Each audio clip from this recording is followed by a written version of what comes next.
So what's the difference between pre-qualified and pre-approved? Pre-qualified, I'm going to suggest you try this, or you don't want to try it. I suggest you do this 6 to 12 months out when you're looking for a place to purchase.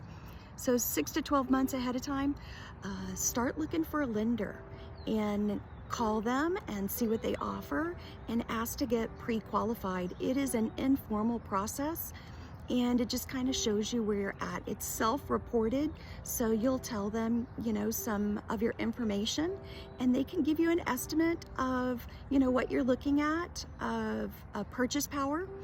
And they could also maybe make some suggestions on getting your credit score up if it needs a little work. And then pre-approved is something you're going to want to do before you start looking for a house. Sorry, it's jiggling. So pre-approved is that you have a commitment from the lender, and they're committing to giving you a loan. And so some things can change that if you go out and make some big purchases, because they have already looked at the formal process of looking at all your information and your debts and any outstanding loans you have.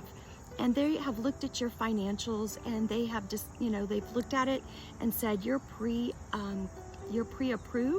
for a loan. And so this is something you're going to want to do before you start looking for a house. And the reason being is if you find that perfect house, you're ready to make an offer. And if you're not pre-approved and you're looking at houses, someone else can come in that's been pre-approved, put in an offer, and get that house. And so it could be disappointing.